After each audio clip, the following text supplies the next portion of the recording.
We can start with that. Give me a second. Call to order the work session for July 23rd, 2024.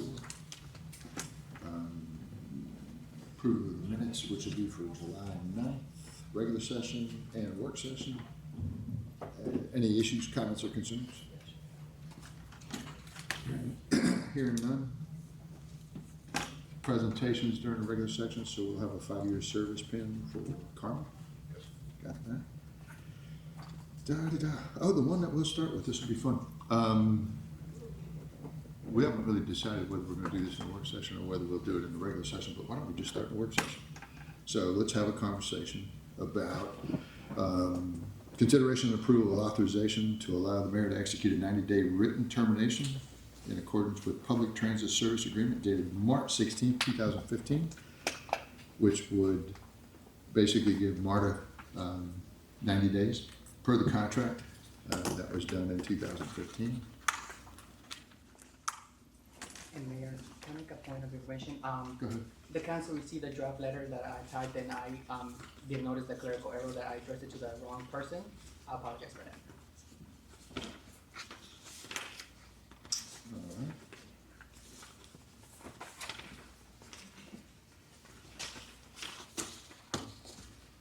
So we have that. And then we have the agreement that was signed.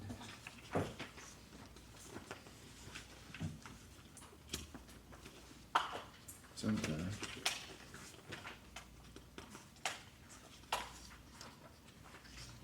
All right, we'll start with that one because it'll be the most fun. Okay.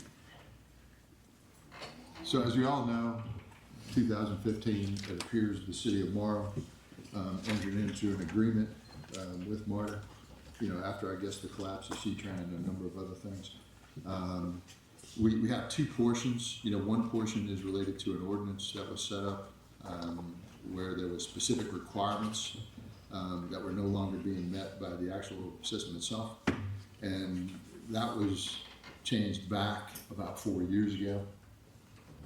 And the one prevailing discussion that we had after discussions with the city attorney, there have been some open records requests that have been filed with MARTA asking for specific information to any contract that we have outstanding, as well as some other things related to the vote that was done, specifically rail, which was one. I think there was supposed to be a rail study that was done.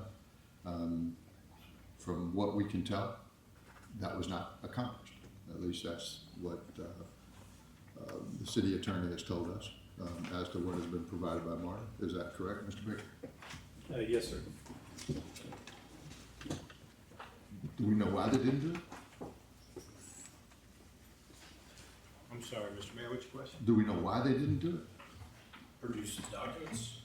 Well, they're saying they don't have the documents, which means basically they wouldn't have produced the study. Fair enough?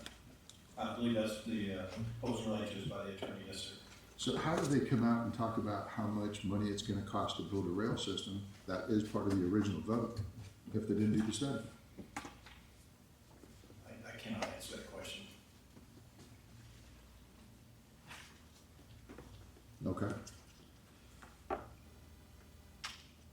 We also have a series of discussions that have been taking place publicly about BRT, where they anticipate using some of those exact rail funds and being able to run a system through Clayton County. And ultimately, some of that ties into the city of Morrow, correct? Yes, sir.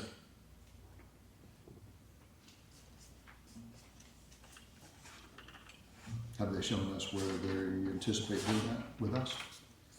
We've seen several. Hey, Chairman.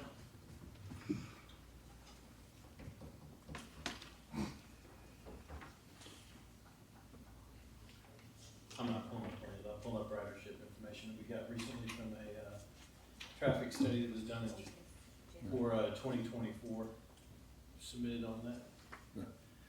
But how do they actually come through the city of Morrow without our consent? I don't believe they can, sir, according to the attorney. But doesn't the original agreement we have, which basically says they can do what they want? To a certain degree, it also makes the city responsible under section 2, paragraph E responsible for all the transit pickups, trash pickups, sidewalks, maintenance, etc., which was a concern. Okay. What was the ridership? And this is a This GDOT is- survey, right? That's correct, yes, sir, it's a traffic survey done by the engineers. The ridership was pulled from the daily average ridership, and you see a total of 74 from all 4 stops. 74 people? Yes, sir. Now, right here in some document somebody just handed me, they said roughly 3,471 riders in the city of Marl. That seems to be a pretty large difference. Maybe if you do some multiplication, you can get that, yeah. Which one do you think is more accurate? Well, the Kimberly Orr's the one who gave us the information here from our engineering standpoint, not counted it all towards MARTA ridership or anything else. This was more towards the configuration of the Highway 54, Lake Harbor and Marl Road intersection. This was just a byproduct of that, so I would say they're pretty neutral and independent. So we have a system that's not very efficient, not very effective, and not very many riders. True so. Let's open the questions. Ms. Knapp? So at this point in time, I'm just gonna go ahead and share my thoughts, read something for you all with regard to my opinion. The conversation this evening is an important public discussion. As leaders in Marl, citizens expect us to be stewards of progress for community good. We are here to work with people and work for citizens.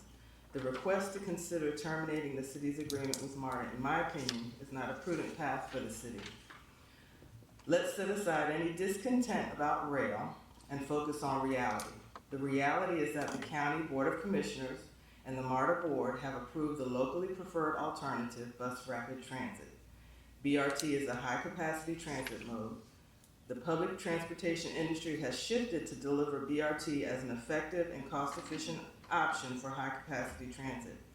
BRT is coming to Clayton County. BRT is the next opportunity for development in Marl. Standing on that reality, what is the goal for the city? Let's activate relationships with stakeholders so that MARTA is clear that Clayton County and Marl, one, deliver the highest quality service and amenities for our citizens. Marl should not be pushing back from the table where opportunities for transit-oriented development are being discussed. Marl is home of 2 very significant destination locations in the county, South Lake Mall and its adjoining retail quarter, and Clayton State University. Clayton County Public Schools is making significant investments in our city with the Convocation Center and its purchase of property on Loop Road. MARTA and the access it opens for stakeholders is a part of the vision for growth with those developments. Again, let's stand on reality. BRT is coming to Clayton County. Let's understand that terminating agreements with MARTA can have unintended consequences. Does this open the door for the removal of stops on the city's part? Does this open the door to seeing buses roll through the city but not stopping so that Clayton State students have compromised mobility around the city in Clayton County? Does that impact citizens' access to jobs? We have a retail corridor to be concerned with. Marl has new hotels coming with jobs to support operations.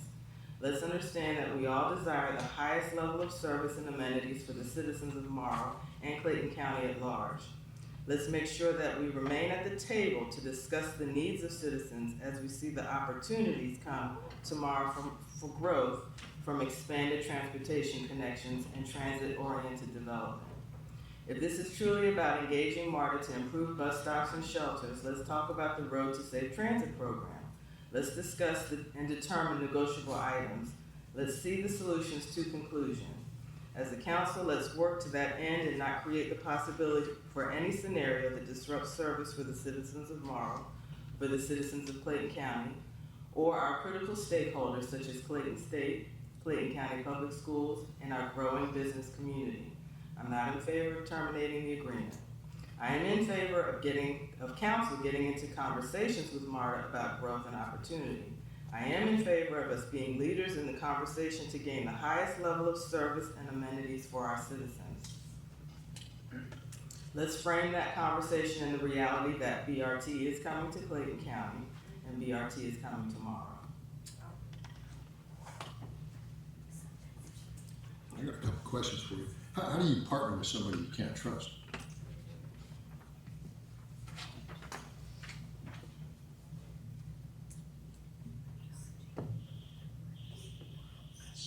They lie all the time. They have proven they really don't care about the ridership or their customers, because if they did, it wouldn't look the way it does today. They've had plenty of time to fix it. Waiting for them just to fix it obviously isn't gonna happen. They're choosing not to.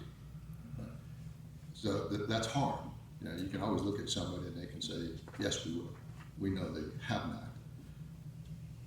We hear them talk about costs for the alternative that was supported, right? There doesn't appear to be anything backing up the fact that they actually reached a conclusion for the study they were supposed to do in the first place. But if there is, they certainly have to produce the documentation of that. Well, let's ask an even better question. What is the end goal for terminating the agreement? What is the path? What are you proposing us to do as a city by terminating the agreement? Well, What's the goal? You give them an alternative, right? You can't live with the agreement you have. You can't. They basically get to do whatever they want. So what's the alternative? You're The saying the alternative is you alternative. stop that first. Right? Then if they want to be a real partner sits down at the table with you and discusses what's in their best interest as well as what's in ours. Right? I can't control whatever else is happening in Clayton County. But if they choose to operate here, they have to operate like they have some sense.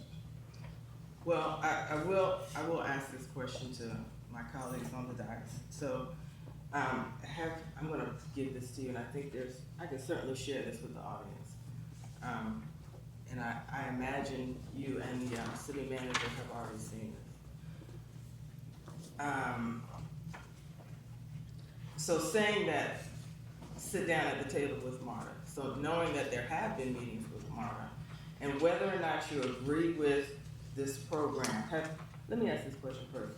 Have you seen this information, Councilwoman West? Have you seen this information, Councilwoman Lee? So, in asking us to vote to terminate an agreement, and we haven't had the opportunity to see some additional information that has been presented at City Hall with regard to a path to improve some of the service amenities, I don't think it's prudent for us to, certainly to talk, certainly to discuss what we want, certainly to discuss a path forward, but to take a vote on the termination of an agreement, I don't think that's not the path, and that's not the action that we need to take today. It is. They lie. They have not done what they said they would do. Okay, so you keep If saying you have they a lie. contract and you don't perform the contract, right, you could sue for specific performance, which, okay, yeah, or you can just sit there and go, look, you know, if you're gonna work with us, we're not gonna work under this agreement. Now it's a choice. If they wanna work under another one, sit down at the table. So are there unintended consequences that, again, I think conversation is healthy. The vote, I don't believe is prudent to take today, because this is not a one hour conversation for sure. They've been doing this for a decade, Renee. It's not a 1 hour conversation until you push the issue. I Once you push understand. the issue, you get an audience. Until you push the issue, you don't get an audience. You just get garbage service. So again, knowing that Marta has met in City Hall and has had the opportunity to speak to you, let's understand what opportunities we have to renegotiate, to amend an agreement, to look at the program that's currently available and viable, that other areas have benefited from. Why aren't we having that conversation? Why isn't this the point that we start the conversation rather than, and our legal counsel's not here, rather than pushing for a termination when we truly haven't seen all of the information? You've had years to You've had years to see the service. You've had years to see the damage. When is enough enough? So again, at what point have you as our mayor had positive conversation in terms of knowing that we've got a path to move forward that's gonna produce some changes? The low-hanging fruit, which we've talked about for years, has been bus stops and bus shelters. Is this about bus stops and bus shelters, or what is this about? What are you saying is the I want rain. alternative? I want what they promised. And again, so the Board of Commissioners has already voted and produced a resolution, and, you know, the MARTA board has, everyone's moved on? I have. Okay, so we're clear. Fair enough. Is there public comment? We can have public comments in a minute. Thank you. Misty,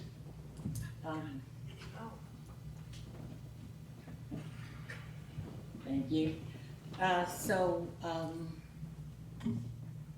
Seeing this dated June the 18th, 2024, was this a meeting or what was this? I think their lobbyists came to see us.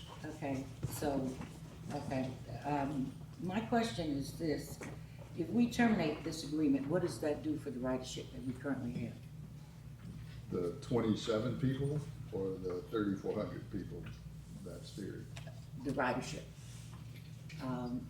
Because I'm from a place where even though I don't need to ride the bus, there are some people that's their livelihood, even 5 or 10. And if we discontinue that service, that person is gonna suffer, and they might work for our businesses here in the city of Morrow. That business is gonna suffer because that employee won't be able to get there. So what's the alternative for us as a city to provide, be they residents of the city or people coming to work for our city? What should our alternative be for those people?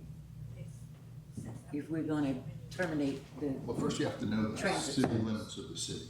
Right. So even under the former C-10 agreement, you will have stops at every city limit line anyway, right? So whether it's Mount Zion, north, or east-west, whether it's 54 highway, north-south, they'll be there, right? That gives folks that are over at Clayton State University, you gotta stop right there in the big city anyway. It was there before, still there today. But it gives the city of Morrow a chance to have a reset. Yeah. This is not just a one partner deal, right? And when you have a one partner deal, which is what it is, right? We're the ones who are supposed to bend over backwards for an inferior service. We're the ones who are supposed to bend over backwards when they're not treating the very same people you're talking about like human beings in some cases, and be able to deliver a service. When you see a bus that you're paying for hundreds of millions of dollars in terms of what's out there, and now they want access to the rail line money, which is another several $100 million, right? They haven't delivered what they promised they would deliver. Yeah. When does somebody stand up and basically say, enough, right? I'm gonna hold you to account, right? The account basically says, this is what you promised, this is what you will deliver, you know? And if we're basing the premise that the promise can't be built because it's $1 billion, but you didn't do the study in the first place, which is the premise for the argument, then which one of us is wrong, right? You know, like we can't have a discussion about a reset where Morrow just doesn't continue to take a beat. That's what you're saying, right? Yeah, and it's easy because you look at it from the standpoint of an inelastic demand. And what does that mean? Most of the people in this audience have a choice. You can ride in a car. You have alternatives. Somebody with an inelastic demand may not have that. Right? Fair enough, right? But they also don't have a voice. You know, when you get onto the train system or you get onto the bus and it smells like piss, you know, why? Because they don't care enough about you to be able to deliver a clean environment. Fact, right? You know, we could talk about sidewalks by your own definition, say June 18th, 2024. How long has the bus been running? A decade? When do you deserve sidewalks? 10 years ago is when you deserve sidewalks. 10 years ago, when somebody decided to put stops wherever the heck they wanted to. All right? That's when you deserve it. Right? Now you can put pressure on it and say, wow, we just heard of this. You didn't just hear about it. Right? It's been driving up and down the street for years. There's an additional system coming. And do you know what that is? They've been doing, these, I don't want to call it public hearings, but let's just say they're outreach programs, right? They're going to capture a couple of lanes. Do you know which lanes they're going to capture? No, right? So if they just take one dedicated lane on 85 that's over in Riverdale, maybe that doesn't affect Morrow so much. If they grab one dedicated lane in Morrow, Georgia, they're not building an additional lane. The amount of time it would take for you to go and build an additional road and do right-of-ways and easements and things like that is phenomenal. Right? They're going to take one that you have. What are they going to do? Don't you think they should have to work with your city to be able to decide how that goes? I do. Before they do it, before they set it up, before they sit there and go, this is the agreement you signed, which basically says we get to do what we want. Yeah. They've had plenty of time. And I don't see Mr. Greenwood out here, but when the new chair of MARTA came, we sat down and we said, look, we got problems, real problems. And he made some assurances that says, don't worry about what MARTA did in the past. You have my word for it. I'm a new person. Don't hold me accountable for that. It's fair enough. All right. So let's have those conversations about what are we going to do to solve our problems. But eventually you're not having a serious conversation about rail. You're not having a serious conversation about quality and what that means. And eventually, you just continue to do what you were doing before. And you go, I heard you, right? Action is what speaks louder than words. Right? You can hire the best lobbyists, who are phenomenal, by the way, and they're eloquent, and it sounds good. Yeah. It doesn't fix it. Right? As citizens, business owners, or anybody else, you have a right. It's your money now. You're paying that extra penny. It's your money. It's not the federal government's money. It's not the state of Georgia's money, even though they might throw a few pennies in there. It's your money. Yeah. If we built a terrible road with potholes in it, is that acceptable? It's still a road. Where does quality fit into the picture? How many of the MARTA board members are elected? 0. You elect us. You elect the county commissioners. You elect state representatives. You don't elect MARTA board people. They appoint them. It's a reoccurring revenue stream forever, right? We don't have to be efficient. We're paying it. All of us are paying it, not necessarily the people that are riding the buses. So when we have an argument that says, okay, we finally reached a conclusion that you guys might do something, so we should do something a little better with somebody else's money, federal money, not your money, federal money. But we can't guarantee you that you're going to get that money.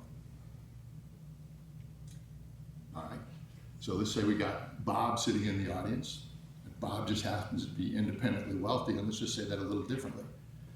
All of us are going to take Bob's money, and we're going to build good stuff. Sounds like a good idea, right?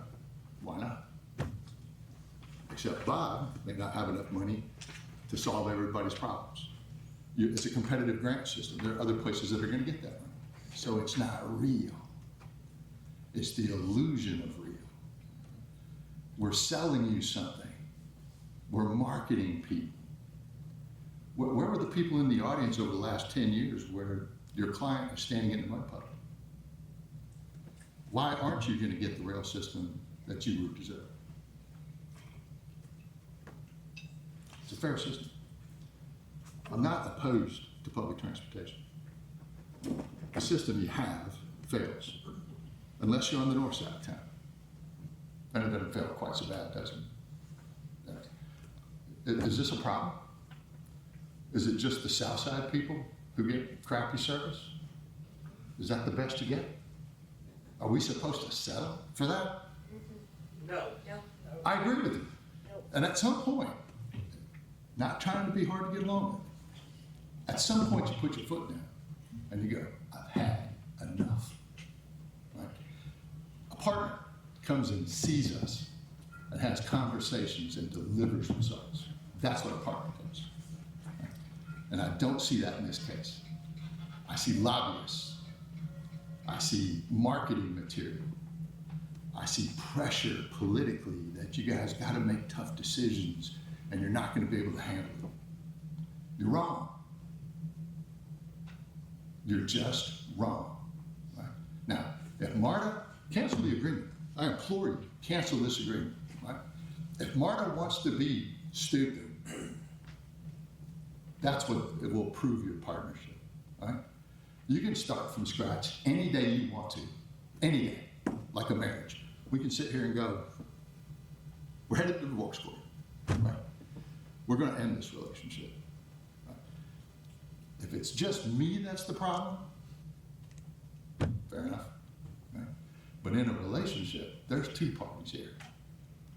Your party doesn't have a soul. It's an entity.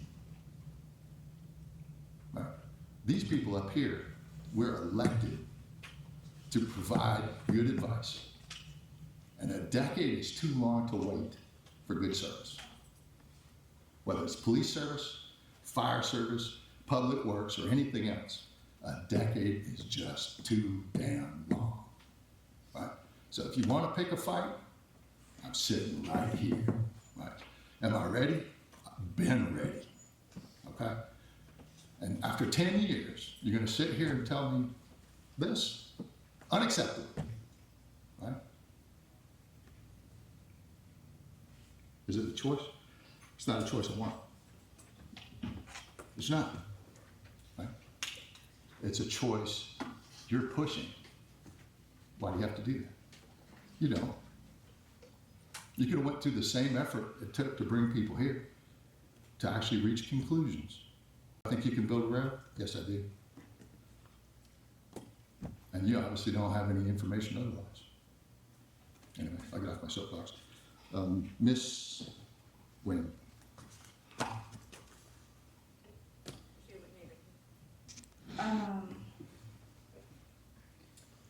As a representative of the city of Morrow, I'm very proud to represent our working class citizen. And just hearing that and knowing that, you know, our citizen didn't deserve the quality service that we are looking for. Every day, passing by Highway 54, seeing someone, especially on a hot day now, don't have shelter area. And even a pedestrian that could be very dangerous for their life, crossing the road for the MARTA stop, is hurt. It's very hurtful. And in a rain day, seeing that a mom and maybe a child standing in the mud puddle for a period of time is hurt. It's our citizen, even a human, deserve that quality service.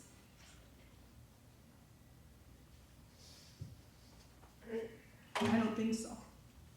Especially, I'm a voice for someone in the city of Morrow, a constituent, alerting me all the time how hard is it and how difficult for them to witness those scenes, that the service that they don't deserve, or even the visitor, the people outside of the county or the city. We don't deserve that. We get it. We are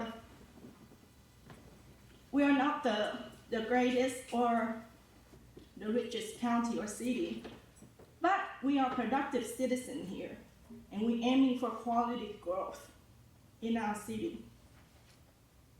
So the conversation here today is not opposing for public transportation. For me, it's standing up for the citizen and the people out here that they deserve better. That's my thought. Mr. Qual.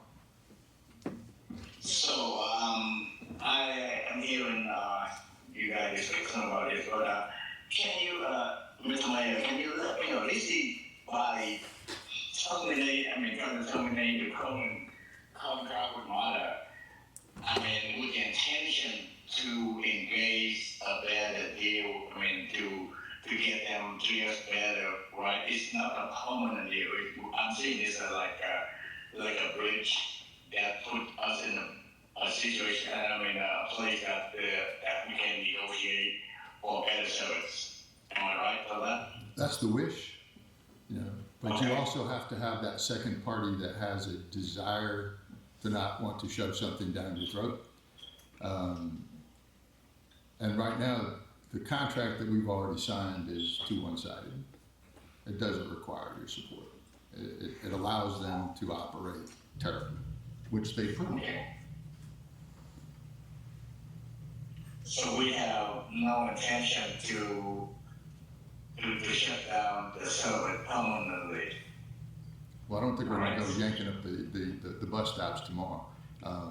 You know, but to get to the point where you can do something decent, you gotta get out of the contract you're in. It's just not a good idea. You know, then you're on level footing. You know, now you have a peer where you're looking at it saying, you want something, so do I, right? Here's what you promised. What are you gonna do about that? Right? Yeah, Here's a secondary service that you're proposing to run into my city. Doesn't even appear to make any sense. Right? Maybe we're gonna disagree as to how that runs, or where it goes, or how it's built, or what it looks like.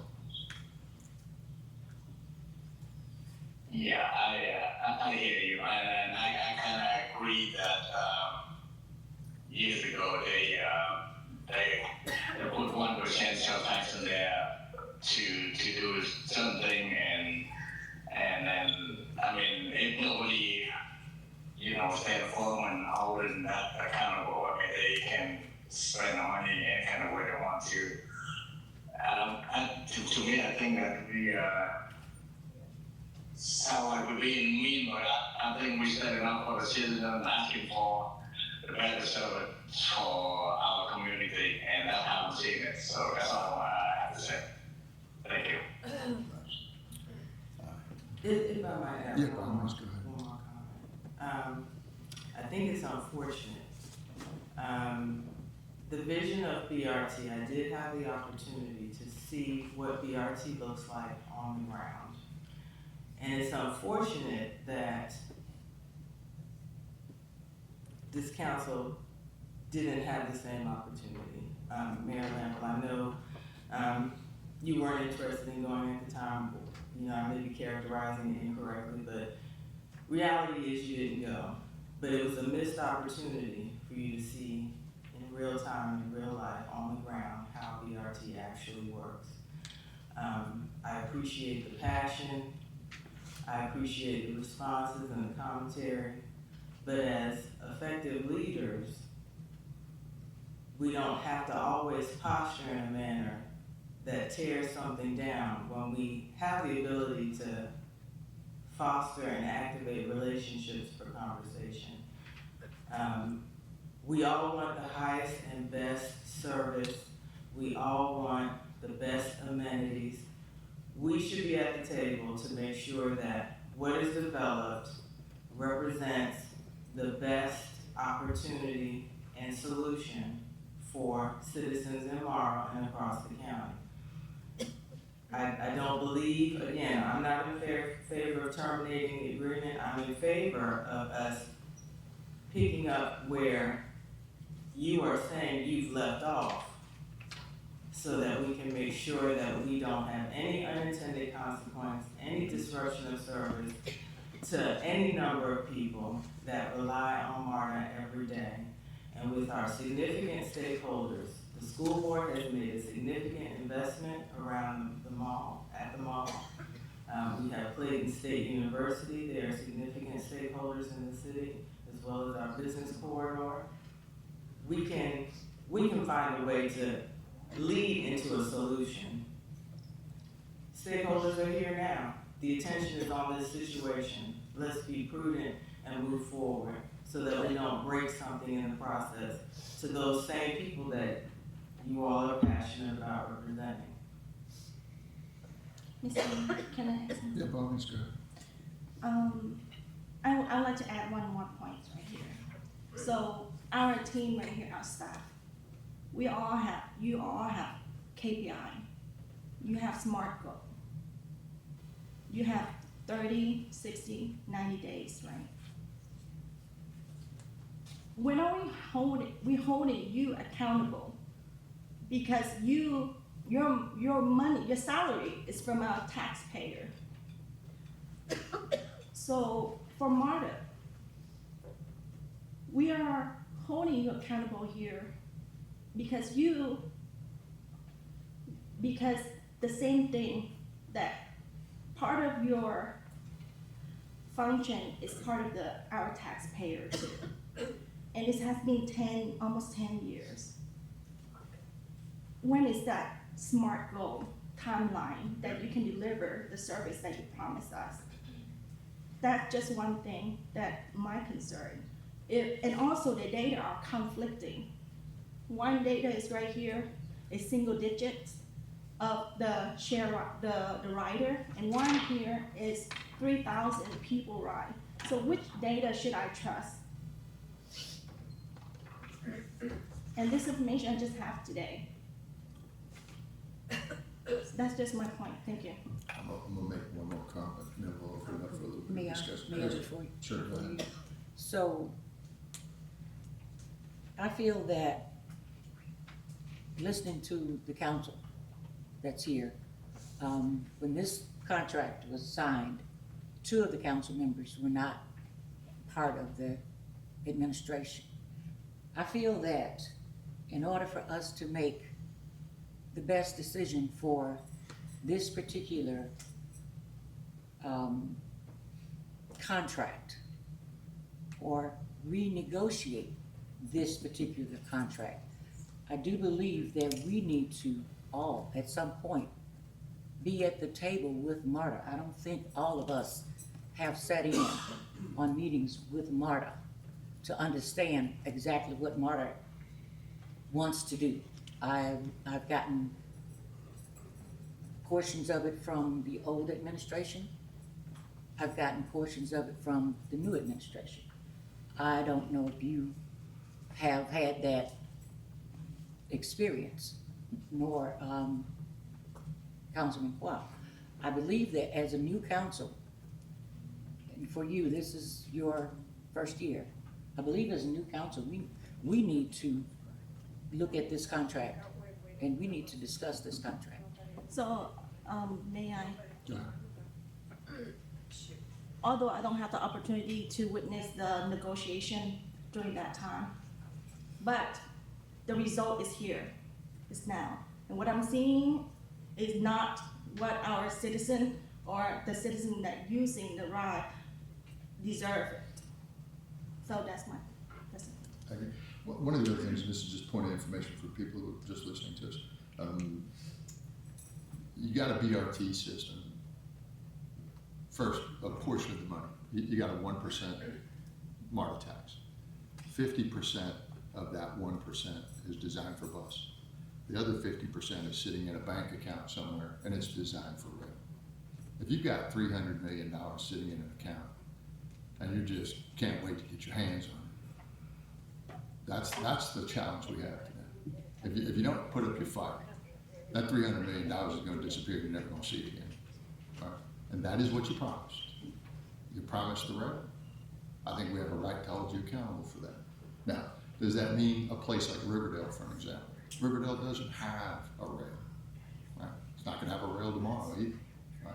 So when you're looking at the corridor up that way going into, say, the airport, could you use you know, the double buses, if you wanna call them that, in the Riverdale section. Well, the first thing I would do is I'd defer to the city of Riverdale. It's their city, all right? You know, I do know it's at least efficient to be able to get on a standard bus in that area and get to the airport. It takes approximately 12 minutes. On a good day where the rail line is actually running, it's another 17 minutes to downtown. That's a fact. If you stood out here and got on the bus in Marlboro, you're not exactly going to the airport because it's going to take you somewhere else. You're certainly not going to get there in a time fashion that matters. I'll see you in an hour and a half. Right? There's an east line and there's a west line. One runs this way, one runs this way. The average person in the audience, if I ask you where would be the logical terminus point for it, you'd probably say South Lake Mall. Right? Pretty logical. What if I told you it was at the corner of Sherwin-Williams in the mud puddle? That's true. 10 years to stand at a place that's this wide in front of a fence. That's your terminal point. Now, the genius who came up with that is theoretically the same genius you're asking me to trust. Pass. Okay? So Riverdale, I agree with. The second one is when you actually do run it through your county and you go all the way down. The rail still does the best job. Forest Park, Morrow, Lake City, Clayton State University, Jonesboro. You know, there's a third one that was projected in there. I certainly don't think it should be off of South Lake Parkway. It'd probably be better off at Battle Creek, to be honest. Jonesboro should decide for themselves. They got a train station down there. Had one for 100 years. Right? Lovejoy. Where Lovejoy wants to put it, that's up to Lovejoy. It's an existing rail line. It makes sense. Anybody drive through the city of Morrow recently? Anybody manage to do it without having signal lights? Anybody do it in a timely fashion? Now let's take a train. Anywhere in Forest Park you want to go. It just keeps going. As it gets a certain point, the arms come down, runs on. Arms come down, runs on. It's only been doing that for what, about 75 years. You don't see a lot of changes necessary there, right? You know there's a redundant line. You got this one in Martin, you got the other one in Stockbridge, right? You should at least try, because that's what you promised people that they would do. We're gonna open it for discussion. The only thing I would say on this is if you're a citizen of Morrow, just tell me what street you're on. I don't need your house address, I know most of the people here. If you're a lobbyist, if you're paid by MARTA, go ahead and tell us up front so I don't have to call you out for it because I know the city pretty well. If you're another elected official, you know, I know most of them, you know, there might be some people here I don't know, you know, just let us know. And we'll just do a raise of hands. If you're irritated, you know, let's try to, I'm pretty colorful. Let's just try to keep it PG if we can. All right. If you hate my guts, that's okay. There's a few other people that do too. You know, so we'll just start with that. What's that? Who wants to go first? You can come to the podium. Yeah, but let's just grab a little bit. It's a good discussion. Let's not get carried away. Here, sir. Right there, sir.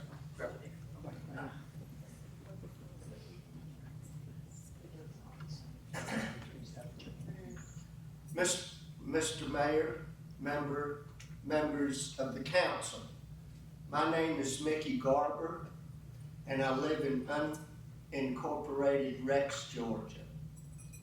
I'm not a lobbyist, but I am for better government. Let me say to all of you, each one of you have a point, a valid point. Let me also tell you, I voted for Martin to come in here. Am I disappointed? Yes, the first thing I was disappointed in when I thought Martin was coming here, that the bus stops would have a covered shelter for the people and a trash can. Well, they had a post standing up with a garbage bag tied around it. Very disappointed. But I understood that in going to the commissioners' meetings and Mr. Colley Greenwood would come and give presentations of how it's gonna be built. Remember, we had a bus line here before MARTA came and it failed. What people deserve is, who don't qualify for buying a car or paying insurance, they do deserve rapid transit. Now, why do they deserve that? So they can work. Because if people ain't working, they're on welfare. So what do you want? You want to kick MARTA out of here? Not a good idea. Do you want them to stand up for the contract of what they said they're gonna do? Mayor Lample, I agree with you. You ought to get the piss cleaned up off the bus first. That's a starting point. And go on from there. The bus stops with the post standing up, Miss Knight, I agree perfectly well with you. I've seen mothers with young children standing in the pouring rain and mud puddles. They deserve covered shelter, and I don't care whether they have great ridership on a particular line or little ridership. Everybody deserves that quality of life. MARTA calls it amenities.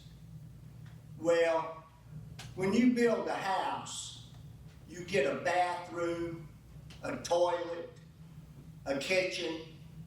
That's not amenities. That's demanded in building a house. And that's what MARTA should have had in the beginning. And yes, I agree. Again, all of you have valid points. But let's don't cut our nose off to spite our face. Let's start with getting the urine cleaned up off the bus, the excrement cleaned up, hold them to a standard, and demand a standard at all times, from henceforth and forward. Thank you. Mr. Collins.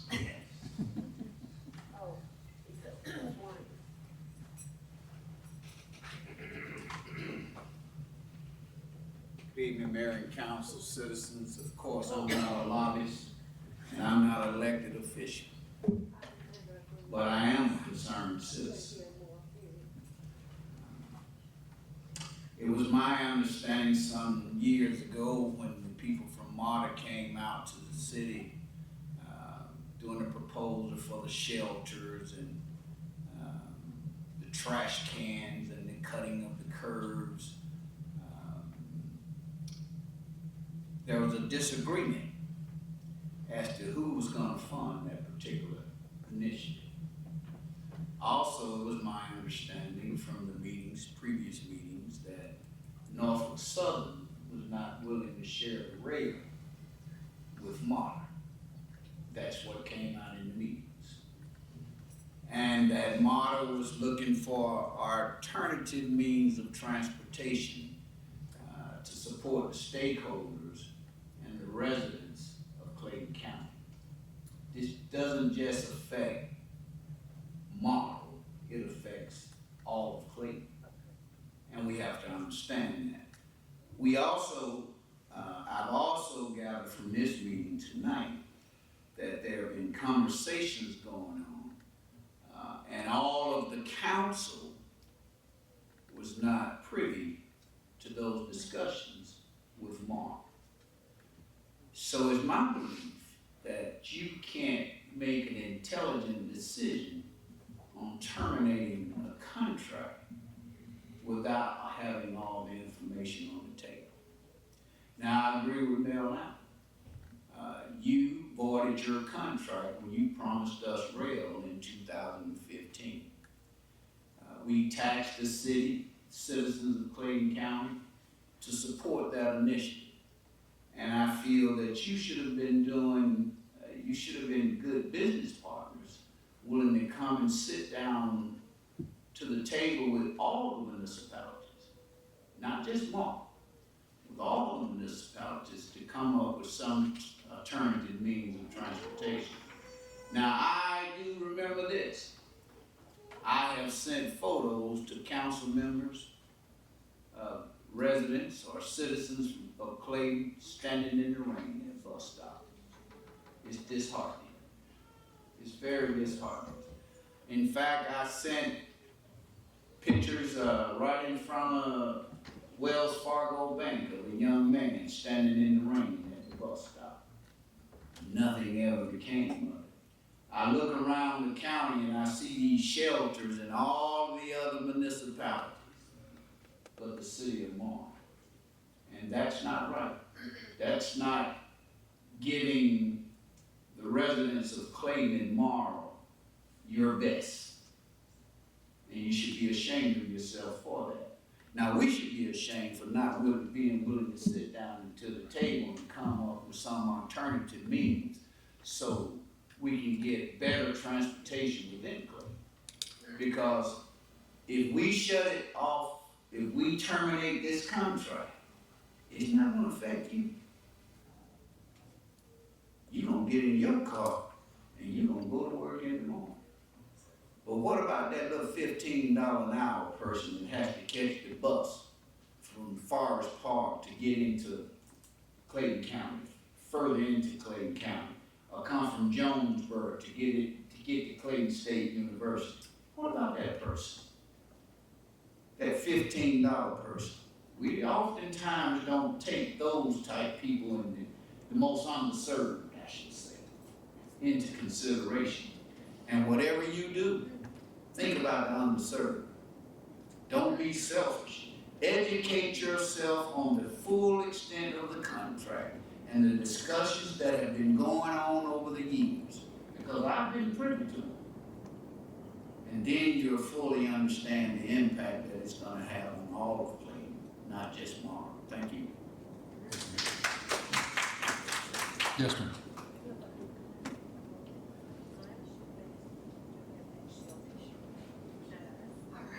Rain is coming down upstairs. Elena Reeves, I have been a resident of the city of Marl for the past 6 years. I live in Northridge condominiums. I am also an elected official, newly minted county commissioner for District 1. But I'm here today as someone who rides Marl. I live right off Jonesboro Road and I take the 193, and to hear folks talk about how they think that the buses smell or are dirty, I think it's inaccurate, because I'm someone who regularly rides the bus. My car broke down last year and I opted not to buy a new car until earlier this year because of the service that I believe is provided by MARTA on Jonesboro Road. And I live at an intersection where I can actually see how many individuals are boarding and waiting on the bus just outside my neighborhood. So I'm curious about these numbers here, if they reflect all of the bus stops across the city of Marl, not just on Jonesboro Road and Lake Harbin, but on Jonesboro, but on Mount Zion Parkway, on Mount Zion Road, and additional areas within the city of Marl. And I personally am trying to understand how negotiations can begin by terminating a contract. And so I believe that it's prudent on the city council members in Marl to ensure that that you all have done your due diligence and that you're also including the community. I know this, actually, I'm not exactly sure when the public notice for this meeting went out, but is there going to be an opportunity for the public, for the individuals who ride MARTA, for the citizens and residents who live in Marl to be able to have an opportunity to voice their opinion, because they will be the individuals who will be affected by this decision if this vote is made tonight, so that they would no longer be able to catch the bus to work car to school or to just get back and forth to the grocery store. And so I believe that this is too important of a decision to be made over the course of one night without fully hearing from the Marl citizenry. Thank you. Other comments? Yes, sir.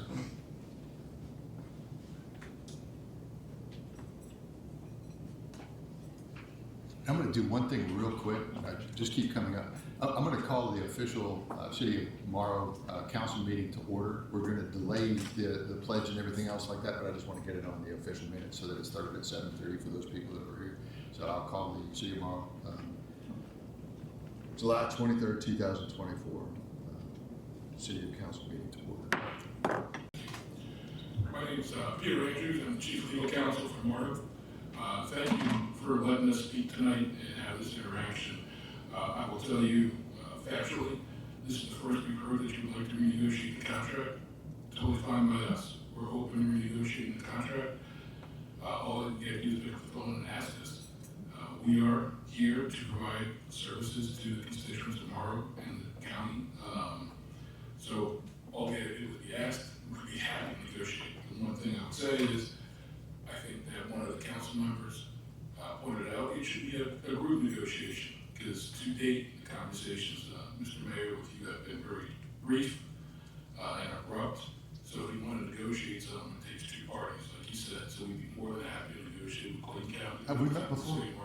Have we met before? We have not. I have not upset my boss enough for them to come down and meet with you. Now, I was just checking, so when you tell me that we want to have a negotiation, I just want to make sure that my phone still works, so I just was checking. So we're more than happy to meet and have the conversation. As to a few factual points, this shows one intersection, the numbers, and Councilwoman, those are accurate that we gave you. We do provide service to almost 3,500 riders per week in the city of Morrow. In addition to that, we also have 145 mobility customers registered inside the city of Morrow that we provide services to. Those mobility riders have received 6,300 trips from Morrow to their destinations. So I guess at the end of all of it, we want to be a partner. We'd love to sit down and talk to you. We'd love to have the negotiation. If you want to renegotiate the contract, we're open to it. We do want to provide services. And finally, I'm not sure which open records request you submitted or how it was worded for this rail study, but we'd be more than happy to share that with you. Grady Smith is in the back there. He actually did the study, so it was complete. I did see one open records request that basically just said, can we have stuff that says Clayton in it? Not sure that we captured everything. More than happy to have a conversation with you about exactly what you're looking for. We'll provide it. So that's it. Let me ask you a question. You said you're legal counsel for Marta? Yes. Are you any good? What's that? I said, are you any good? Am I any good? Yeah. Ask Winston. Well, that's our legal counsel, so at least you met him. Yeah. So then the next question I would ask, if we have a 90-day termination clause, do you think reasonable people could sit in a room and fix this thing in 90 days? Reasonable people, yes. All right. So which one of us is gonna be unreasonable, you or me? Look, so far, based on every email I've seen that you sent to our employees, every conversation you had, and the fact that we're starting from a position of, we would like to provide this service to your citizens of Morrow and the citizens of Clayton, we're gonna be very reasonable. I don't think that the contract that you're trying to renegotiate will address any of the issues you raised here today. This really just goes to the bus amenities program. So what you're saying is you're not gonna build a rail? The concept of rail is something Morrow would love to do. However, between the cost and the lack of access to the rail lines, it's just not feasible for how much it costs. The $300 million you referenced might get you a mile of rail these days. That's about it. It's not gonna get rail all the way down to Morrow. It just isn't. And you have a study that'll prove that? We have a study that'll prove that. No, that's the one we asked for, but you didn't provide. I'm not sure what you asked for, but if we did ask for it, we will get it to you. I'm pretty comfortable with legal counsel. Mr. Denmark is very capable. I imagine he can word it several different ways. All right, well, if we have not, I will go back and find out tonight, Okay. and we will try and have it to you tomorrow. Fair enough. That's not right. In fact, Grady might even be able to send it to you tonight. Well, thanks, sir. No problem. Mayor, Yes, ma'am. for the record, the council, can we also have a copy? Absolutely. Everything is gonna be made available to you. It's not- I can send it to you, all of you directly, to make sure you get it. All right. Let's keep going. Anybody else? All right, we'll hold the line there then, and we will go into our regular section. Did I see somebody? I didn't see anybody. Bonita, by all means.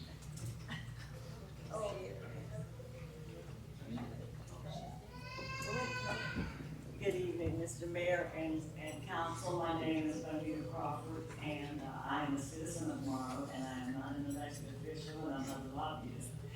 And if anybody can negotiate things, it's Mayor Lample. I agree with what you both say, both you and Councilwoman Knight. And the thing is that what I'm listening to is how to solve the problem.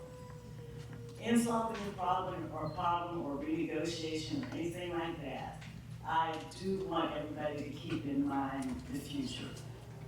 Because we have magnificent things coming with the Convocation Center. We're going to be building up. There are many, many events that are going to happen here in the city of Morrow. And that means transportation, be it car, bicycle, or whatever. We're going to need that. So I'd like to make sure that we all keep in mind what's ahead of us and to be able to accommodate the number of people that will be coming into our city. We're opening up new businesses, all of that. And so, and what is the alternative? What do you have in mind as the alternative is what I would really like to know. And we can renegotiate, but if you don't renegotiate, what's the point? Thank you. Fair enough. All right. That's it? All right. I have something to say as well. And it will be short and sweet. Oh, no, you're fine. I want to give everybody a chance. Hi, everyone. My name is Dana Reed. I live off of Old Rex Morrow Road, and I've been living here off and on for 10 years. And I believe that we need to not terminate the MARTA contract. Having worked in government contracting, I'm not a lobbyist. I understand that there are amendments that need to be made when things are not done correctly. However, I do believe that we can come to an agreement, and the vast majority of the people here see that we need MARTA. And the termination of MARTA, I don't believe is the correct choice. Thank you, ma'am. Going back into the regular agenda, if you will stand for the Pledge of Allegiance, followed by a moment of silence, please. Allegiance to the flag, United States of America, and to the republic for which it stands, one nation, under God, indivisible, with liberty and justice for all. Amen.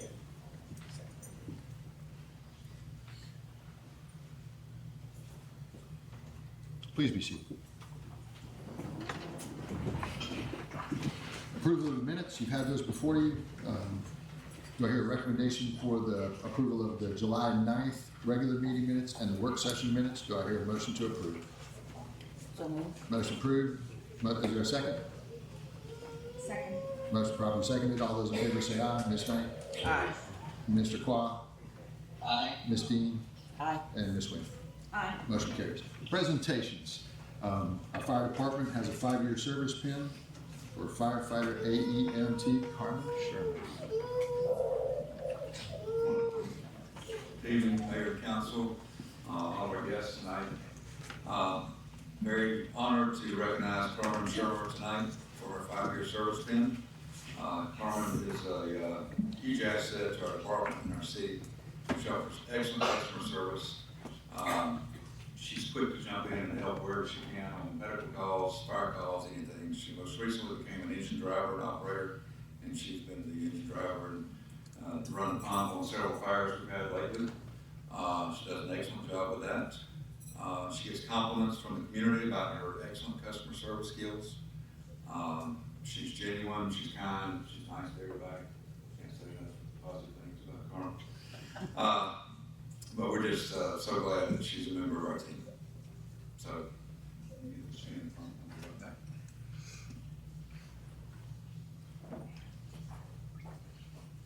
But before I do this, I'd like to recognize her families here, her mom, dad, and sister.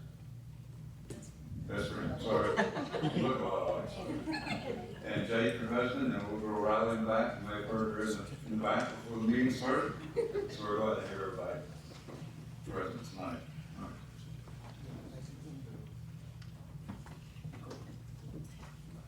Block that big TV. Chief, you have to get the baby in the picture. It's her bedtime.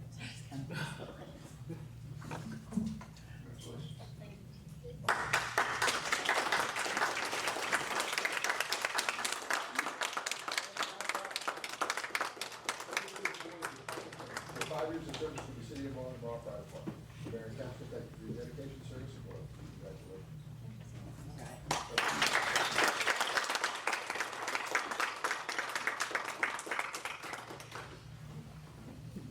Okay, I also got a plaque. And for all your family and friends, you can get up here and take all the good pictures, and we'll hide in the back. 5 years of service, Award of Carmen Shermer, appreciation for your loyalty and contributions to the city of Marlin, July 23rd, 2024.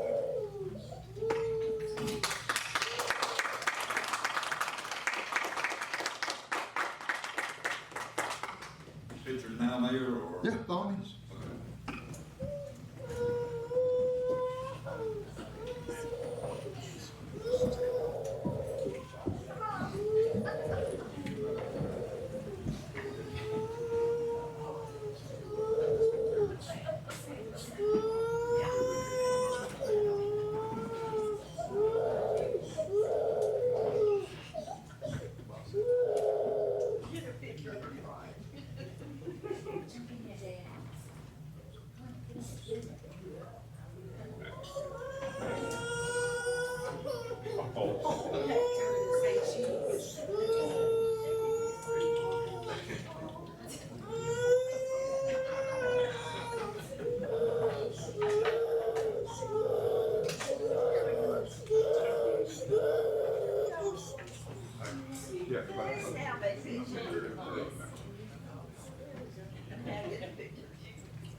Scoot over to the middle.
Well, let's just go ahead and handle the one that's the most entertaining. The rest would be kind of not. New order of business, consideration for the approval and authorization of Mayor Lample to execute 90-day written notice of termination in accordance with Public Transit Service Agreement dated March 16, 2015, to authorize the mayor to execute any related documents. You know, to my members on the city council, to certainly the people in the audience, give us a chance. Give us a chance to negotiate. Put us back on a level playing field. Right? You know, we're the ones you elected. Bet on us. We damn sure delivered better service than they have. And I'm going to ask for a motion to approve. Ms. Knight. Do I hear a motion to approve? Motion properly seconded. All those in favor, say aye. Ms. Knight? Nay. Mr. Quah? Aye. Ms. Dean? I, say I'd like to table this and have more discussion based on meeting with Marta going forward. There's a motion on the floor to table. Do I hear a second? Second to table. Motion properly seconded to table. All those in favor say aye. Ms. Knight. Aye. Mr. Qua. Nay. Ms. Dean. Aye. Ms. Wynn. Nay. I break the tie. I'm also nay. Going back to the original motion, and we'll go ahead and take it back out to the first part of seven. Motion to approve the termination, Ms. Knight. Nay. Mr. Qua. Yes. Ms. Dean. Nay. Ms. Wynn. Aye. We have a tie. I'm gonna break it. You know where I'm coming from, right? You have had a tremendous amount of time to get your act together. If you say you can negotiate, prove it. If you say you want to do good things for your riders, prove it. Right? We've proven it. That's why we're sitting here. You have not. Right? Do your part. You say you're good. Let's prove it.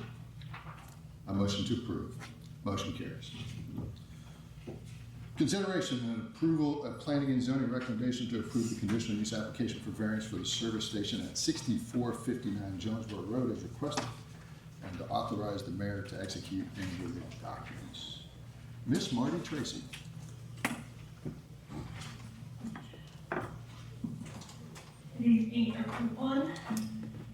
Pleasure to be here for what's another indication that Monroe is gaining attention, gaining momentum, and that we're going places. Thank you to this amazing board that we have now. Thank you, Mayor Lample, for always making sure that none of us in this city or in this county are essentially sitting in the back of us. This application is for the location 6459 Jonesboro Road for a service station.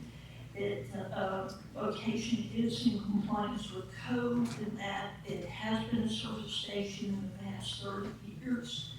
And it also is within half a mile of the I-75. Quick Trip is wanting to place one of its third generation locations there. That's a smaller, more compact than what might imagine as you drive down through A&C. It's going to be a great addition for not just the community in Clayton County and the city of Monroe, but for the 124,000 cars that travel past our interstate access every day. McKenna Juntie, a Quick Trip is here. At the planning and zoning meeting, I learned that McKenna started working for a Quick Trip at her home in Oklahoma when she was 16 years old, and she has made great progress and run the Quick Trip, and hopefully we'll be having some of that same wonderful experience. Planning and zoning board met last week, had some good discussions about access, which McKenna's brought some additional information to share with you all because of the questions that came up there. Staff definitely recommends approval of the conditional use request with variances, and the planning and zoning board also recommends approval to the council for conditional use request with the variances requested. All information you see in the packet, McKenna is well of knowledge and happy to answer any questions you might have. Let me start right before you come up. Let's talk about the subject property to start with. The subject property is basically an abandoned gas station site, which used to be a Shell gas station. The Shell gas station was there for probably what? Decades, long time. Yeah. And nothing has happened on that property since. Just a lot of parking. Perfect. And And now we have an opportunity to have the premier gas station in the United States brand on that location. Please tell us more. Oh, yeah, absolutely. Mr. Mayor and council members, I do have some additional plans that I'd like to share with you. I've got multiple copies.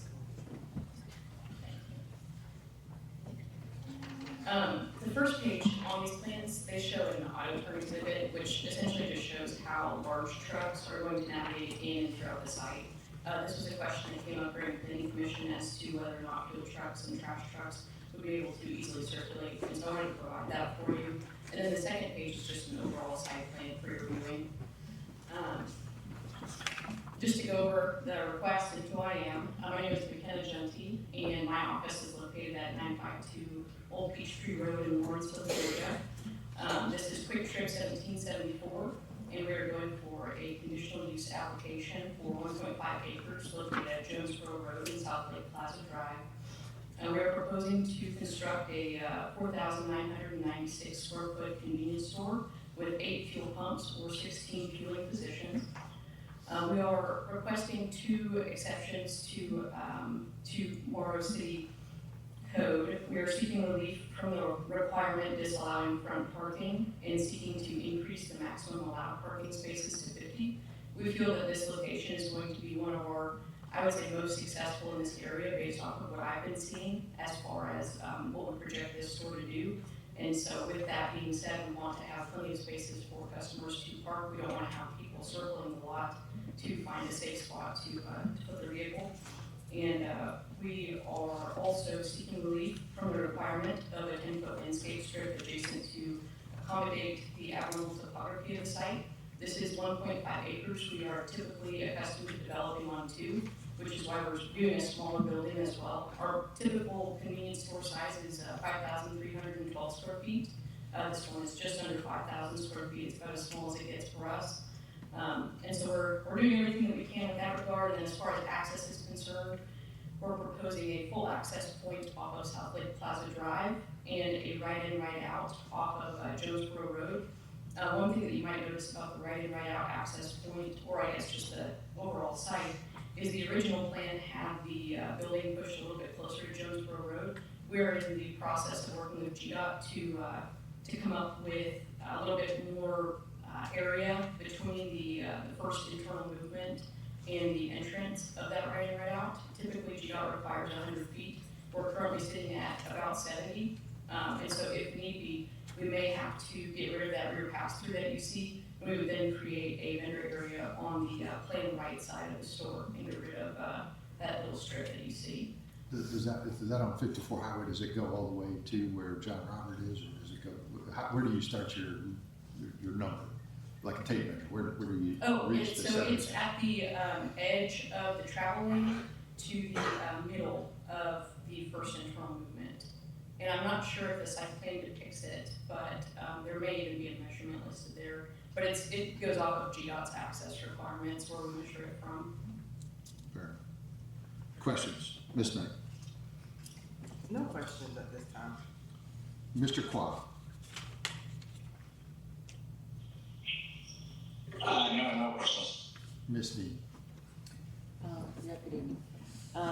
In the planning and zoning meeting, I think we discussed about the retaining walls. Did you ever get any further information on? As far as? I think the height and So I believe that we have the wall that goes around the rear of the building or around the rear of the property.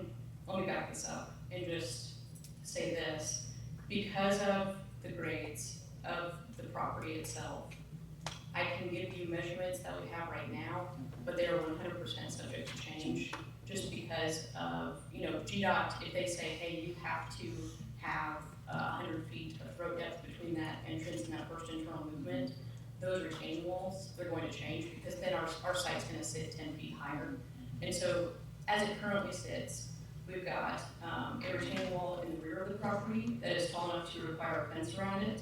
And then we've got a retaining wall on the South Lake Plaza frontage that would not require a fence around it. And the one in the front of the property that faces Jonesboro Road, that one would require a fence because of its height.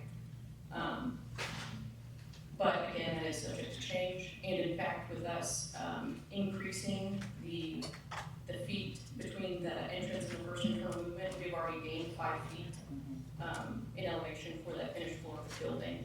And so that retaining wall out front is actually going to get smaller, but that is all, again, subject to change, unfortunately. One other question, I think, probably in our area, the last Quick Trip was on 54 in Battle Creek. Mhm. How many parking spaces does that store have?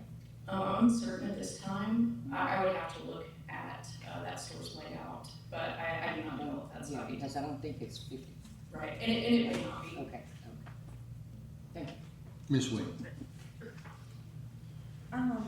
I forgot on the last, the zoning planning meeting that we had, that you were there, you mentioned about the turning, the feet that, you know, the truck turning in and stuff like that. Can you, clarify how many feet is that again? So as far as like fuel trucks getting into the site, Yes. so that first page that is on the plan set, it shows an auto turn exhibit that essentially gives the widest radius and the narrowest radius that a truck can utilize in order to navigate and circulate through the site. As far as our driveway, like our entrances are typically, I believe, 45 feet wide, and our drive lengths throughout the site, we like to maintain 35 feet at minimum for vehicles going both ways throughout the site. There are some pieces of this property where that dimension is compromised, but I would have to look at the site plan in order to show you exactly where. But as far as trucks being able to circulate to the fuel tanks themselves and to get behind the building as it currently stands and around and out to the Jonesboro Road access point, there is more than enough space, at least per GDOT requirements. We actually have to go for variances in Gwinnett County in order to have such large drive lengths and widths in that area. But we are definitely meeting the DOT requirement for what would be necessary on the site. Okay, thank you. Hello. Now, it's fair to say that, you know, each one of these is not like a true dock in a box. In other words, they're not all the same. You know, the one that's on Upper Riverdale Road by the hospital is kind of a smaller version. The one over here by Sam's is probably a little bit larger because you have more property. And you do these in Metro Atlanta places and other places throughout the country that handle that. And then from Marty's standpoint, you know, there was a time, anytime you dealt with gas stations, there was storage tanks, different things under the ground. That was listed. They basically had to do some contamination, remediation, and all these other types of things. And all of that information was available at the Forest Park branch of the Underground Storage Tank Division for EPD. Right. There was a time when the state of Georgia and a few other people decided, you know, if you're going to be in the gas station business, be in the gas station business. If you're going to get out, you have to get out. You have to make the changes, right? You went from the metal tanks to the ones that are fiberglass, and they got some electrodes or something they put on the side of it to make sure they don't rust out. Morrow was part of that, and there was a time where the state of Georgia reached out to us and basically had us doing some training for other cities how to successfully redevelop underground, you know, contaminated sites. You know, so we did the tourist center on one side. You know, the Amoco station that's up here at Morrow Road and Phillips Drive would probably already be in play. The tanks are taken out. Remember, it has no sewer, right? So that one, it's hard to do something with it because you can't flush the pipe, right? Then you have the gentleman over here that's right across from the Baptist Church. Those have been taken out, right? The car mechanic place has been around there for a long time. This is the last site that the city of Morrow has that's been a wreck for decades. And we will have successfully, if this goes well tonight, with the Health Planning Center with other cities, solve the last problem. It may take forever, you know, but if you stay with it long enough, right, and you don't settle, you know, you can get a good product. Right. So we appreciate that. So I want to make sure we get the requests right as they were done through the planning center. So there was two formal requests, and I want to make sure that they're entered into the record correctly. So think of it as the form of a motion, because I'm about to say whatever Marty said. So we want to get it right. Maybe you can do it, because that way if we get it wrong, it's your fault. There was two requests that were, you know, for variances, and then there was, of course, the conditional use. So it's technically three. We can bundle them all together, or we can just simply adopt what the Planning and Zoning Board recommended, which is probably the easiest. recommend approval of the conditional use request with variances as stated. Excellent. Do I hear a motion to approve? So moved. Do I hear a second? Second. Motion properly seconded. All those in favor say aye. Ms. May? Aye. Mr. Qua? Aye. Ms. Dean? Aye. And Ms. Williams? Aye. You have no idea how happy I am that you're in town. Thank you.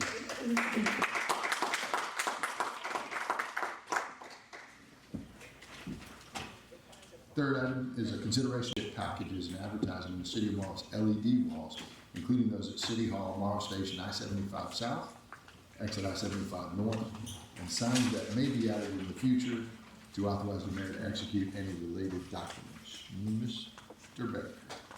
Good evening, Mayor, Council, guests, and staff. It's a great pleasure I bring you this policy procedure that you know, according to the charter, the council needs to approve. It's because of our increase in LED walls and advertising and sponsorship that we bring forth, think of it as a kind of guardrails to establish a policy on how to handle the sponsorship and advertising and some guidelines and some parameters around that. The purpose of this policy, I'm just going to read straight from the policy, is to establish guidelines for sponsorship packages and advertising on the City of Morrow LED walls. It aims to ensure that all sponsorship and advertising activities align with the city's values, enhance community engagement, and generate revenue to support city programs and services. The revenue generated by these different sponsorships go directly into the events themselves. So it's a self-perpetuating deal for us. We oftentimes go and solicit advertisers and sponsorship of the different events. That allows us to enhance those events and grow them into what they've become today. Basically, this policy goes through and states we welcome it. We just ask that the content be appropriate, non-discriminatory, and compliant with state, local, and federal laws. Also, it goes through some of the eligibility, the content standards. This is not a complete and stringent policy. Like I said, think of it as kind of your guardrails to keep us in between that. And the reason we don't do it specifically is it ties us to a dollar amount that we cannot maintain through each one of our events. As you know, who you've been to our events, some of them are rather large, some of them are relatively small. Ergo, when we look for sponsorship for those type of events, we look for sometimes a much smaller amount. A lot of people want to just advertise to get on the LED walls. That's not the purpose of the LED walls. What we want to do is make sure that they sponsor events. And we want to also, you'll see we're starting to integrate, and because of the staff and IT and able to kind of manipulate that board a little bit, we're going to start running banners at the bottom of it for our local businesses. They may or not be a sponsor of someone, they may not be able to afford to do so, but we want to go ahead and give them some advertising and some exposure as well. The big board has got some different, depending on the criteria of what they've done. So, and just to give you an idea, some of the folks have sponsored us up to $10,000. So they get to ride on the board for a little while. Others maybe not so much, but the minimum has been set at about $750, and that gives them a month up there. I think that reaches out to the normal advertising budget for even a small business. But this policy, getting back to that, just kind of lays that out, tells us how we need to work within the confines of the policy itself, which is very general and vague on purpose. Questions? Ms. Knight? No questions. Mr. Qua? No questions. Ms. Dean? At this time, I don't have a question, but I do have a comment, and that's for guideline number 2, content standards. I appreciate that we added, or you added, political and religious and controversial content is prohibited. Thank you. Ms. Wynn? No question, just like, Councilwoman Dean commented earlier, I appreciate that too, especially political and religious covers. The content is important. All right. That being said, do I hear a motion to approve? So moved. Motion made and properly seconded. All those in favor say aye. Ms. Knight? Aye. Mr. Qua? Aye. Ms. Dean? Aye. And Ms. Wade? Aye. Motion carries unanimously. We're kind of bouncing in and out of work session items as well as the regular session, so as we get into comments, I want to go ahead and pick up what we missed, which is Public Works Director presentation on playground updates.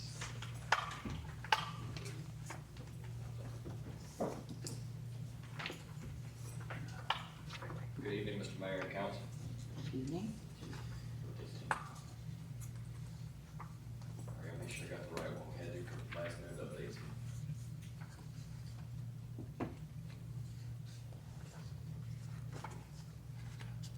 All right, I've been asked to give you a little bit of a brief synopsis of the City Hall playground expansion that I've been asked to do.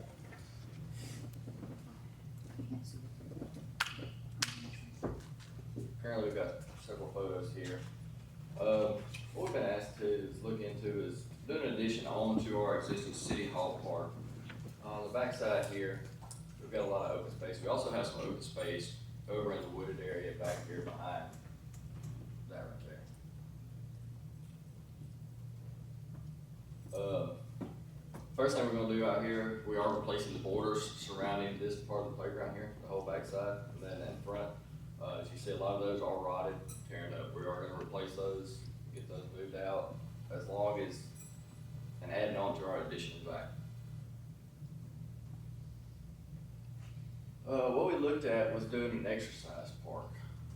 Projected size, probably about 30 by 100 footprint.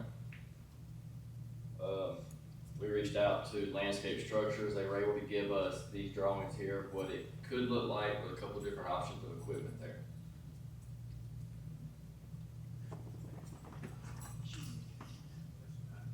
There's some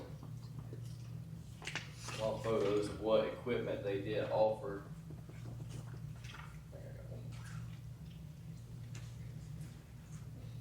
That many pieces of equipment, I think it's 12 pieces of equipment to put in that 30 by 100 square.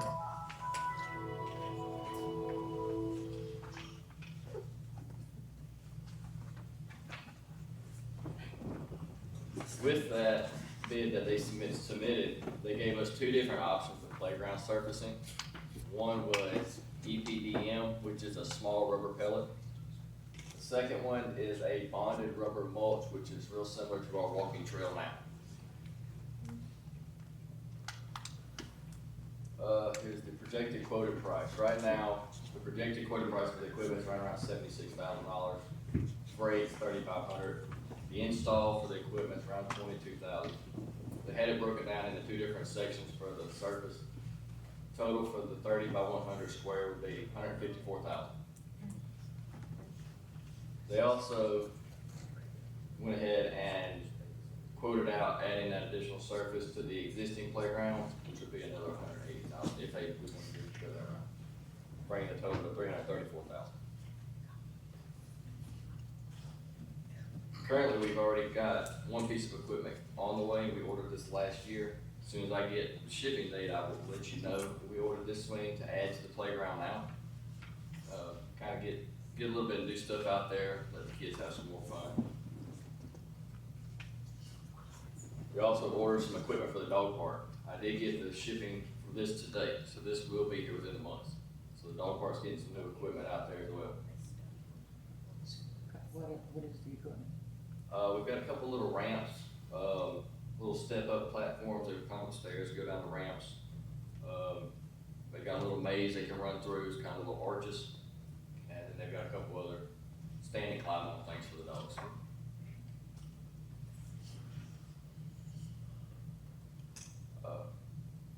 The other city parks, we actually do have a lot of this tied into our 60 and 90-day plan. We're gonna work on heat treating the slides to return the color if possible. Replace the damaged borders around the playgrounds. Add or replace the sand as needed. Paint the metal surface to improve aesthetics. And we're gonna replace the signage as needed as well. And we will also work on creating a replacement for the existing equipment we have now. Questions, Ms. Knight? Looking forward to it. Looking forward to seeing the equipment. Mr. Quad? No question. Ms. Dean? So the project is due to start, That don't have a start date yet. We haven't got all the final details yet. I spoke with the gentleman that does our quotes for landscape structures. He is actually out of the country until the 15th of next month, August. so is it gonna be during the summer months while the kids are playing out there that this is gonna be renovated? If we can do the addition, we can do some of it during the summer months. I'm not sure on the timeline on how long it takes to get the equipment in. Once he gets back in town, I asked him to come out here. We're gonna do some more finalizing on the plans. Get another update, bring it to you before we make a decision to move forward. That way I can have some solid numbers on when the material will be here and how long it will take and a finalized cost. So while you're renovating or doing whatever it is that you have to do, is the park gonna be closed? If we are able to do it in the winter time, no. If we're doing the summertime parts of it, we have to be closed while they're having the machinery out there. If there's any heavy machinery out there, we have to section that off from the children. So, should this not be scheduled during a time that the park is less used in order not to take the How long summer, would it take to summer? do How long would it take I to would- do the ties and at least put the sand in? To do the ties. School, it's school like a week. starts back in 2 weeks. I would think it would take about a week to get the ties put in. I and don't sand think in. y'all don't, I mean, that's an aggressive timeline. Y'all haven't been very good about hitting the timeline to save your life. So I would look at that and say it's probably gonna be longer than that, because it isn't even here. Well, that's just the ties and doing the sand. That's not doing the playground equipment. That's what the playground equipment. Are y'all doing that? Is that being subbed out? We're doing that. That's in-house. So set the ties and then dropping the sand in place. 2 weeks. Just wait till school starts. There's no way you're gonna have that. We can work around that. That's not a problem. Just tell them. Don't start until after school starts. Just that simple. No, start when the activity level has dropped, because that park is highly used, and, you know, to close it down and shut it down, you know, for, you know, staging here, staging there, you know, at different stages. I think we should wait until the activity decreases, when it's, you know, a better time to close it and do it all at once, when we have everything to get it done and not, you know, deprive the citizens of, you know, enjoying the park, so. Yeah, I don't think it's gonna happen that fast anyway. Sir? I don't think it's gonna happen that fast anyway. Oh, no, I think we're paced out enough to where it won't Right. affect the activity. Because I might start walking again, and I wanna. Ms. Wynn, did you have a chance for comments? I believe the lead time for ordering equipment is 24 weeks to be available at the city, right? He didn't give me a lead time on the email. On what it would take to get that equipment there. So, but I think before we did have a discussion, is about 24 weeks for some particular equipment. So with that being said, it would be less traffic time for the kids to enjoy. So I think it's fine with that regard. But on the park of the area, with the exercise area, just to be clear, clarify on that, is at the tree area near the pavilion, not the sandbox area, extended area. Yes. So just for the citizen to understand that too. But I am very excited about this. This is awesome for the city, and this is more accessibility for everyone in the city to have more, promote more healthy lifestyle. So thank you, and I'm looking forward for the result. And please clarify on the incident start date so we can prepare for that, prep our citizens so they know, you know, when not to come to the park, and also the finish line. I can't wait to see it. Thank you. Excellent. Thank you, Mary. We have for those of you who've been in the park, we've got a clock in there that's, you know, kind of expensive, and it's been renovated, but instead of talking about it tonight, what we'll do is we'll defer it to the next time, so we got a little bit of rah-rah speech. Maybe we'll have some people in there. That being said, we'll end this meeting, and let's see, do I have comments from the citizens? And if you're a lobbyist or a lawyer, I am not a lobbyist. I am a citizen. I like to say I'm a proud citizen. I think we have wonderful properties, and a little bit over a week ago, there was an event at the Marl Center and the exhibition hall. And after the free gratis event was over with, I was disappointed and disgusted at what I saw in that building. The carpet where you had food dumped, it was just awful. My neck just wants to grow hair all over the place. Just to see like food mushed into the carpet, the broken steps going to the stage, the tape trails that when they pulled off the tape from the floor in the exhibition hall, it's a disappointment. The toilet paper, and I was thinking, I said, maybe we need to have drawings what some of these folks need to do with their soiled toilet paper. It's not as bad as a few years ago, having 3-foot piles on the floor, but it was a disappointment to see what our public works had to clean up. So, Brandon, you have to please tell your folks thank you, because it was just really disgusting, and like I said, it was a disappointment to see that grown-ups could do stuff like that to another city's property. It's a disappointment. Thank you. In the bathroom full of paper, toilet paper, all over the floor, like last year, everywhere. They did dirty toilet paper, everywhere, everywhere. Other comments? It was terrible, awful.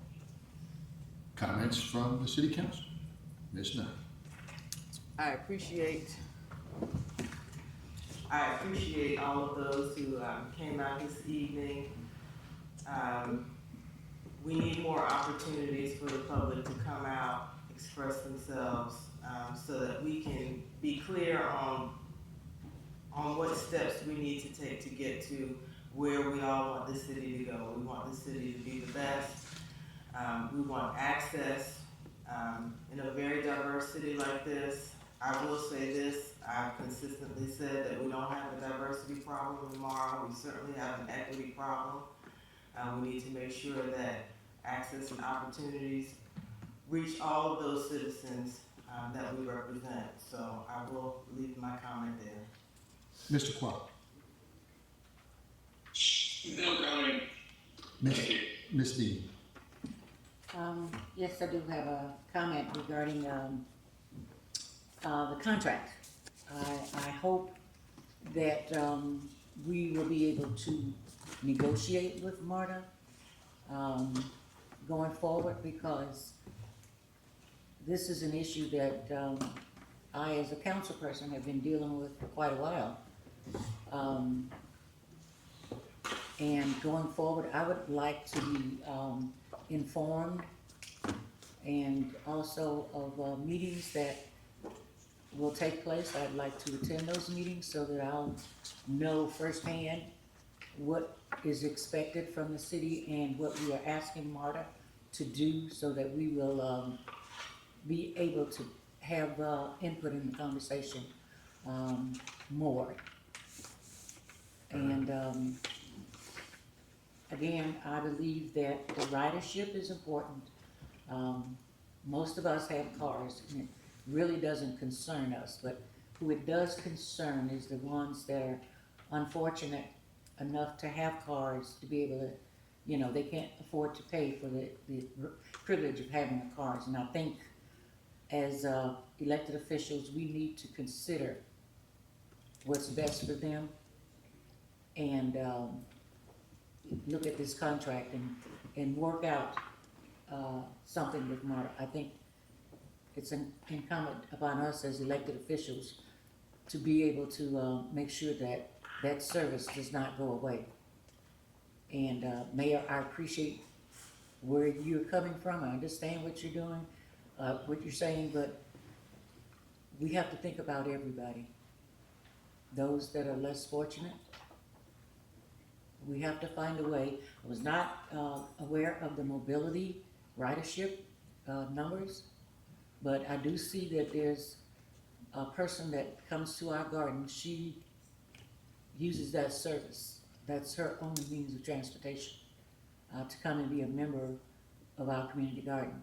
So wherever we can look at renegotiating to provide better service, fair service, I agree. I'm willing to sit in, do the work, put in some time, and I think we need to give it another fair look and hold MARTA to the task. Also, having said that, there was an event this weekend with the Kings of the South. There was so many people that attended that event. Didn't see anything on Facebook, no pictures. Nobody had pictures to share? I have pictures to share. I can certainly forward them. It was a great event. This was my first opportunity to go. And Kings of the South has come to Mara for a number of years, and we have to be mindful. If we want to posture ourselves as a destination city, and we have the event facilities to take on those types of events and accommodate those types of events, let's be diligent partners. Let's have positive partnerships. I know Kings of the South, I have spoken to quite a few of them, and when they come to the city, they want to feel as though they are equitably provided opportunities to bring forth their events as well, which, based off of what I saw and what I hear, there are a lot of events that are, how they treat our resources in the city is problematic. But Kings of the South, I can say, based off of what I saw and what I've heard, they're not one of them.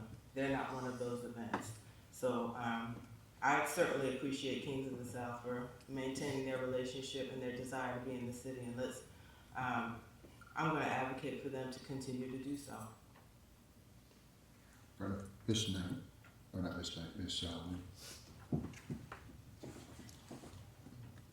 It's very interesting tonight for me because we have an open discussion and see that different visitors out of town, and especially Mr. Mickey here that joined us too, outside of the city of Morrow, and share your thoughts and about the public transit, and hear our citizen here about the public transit.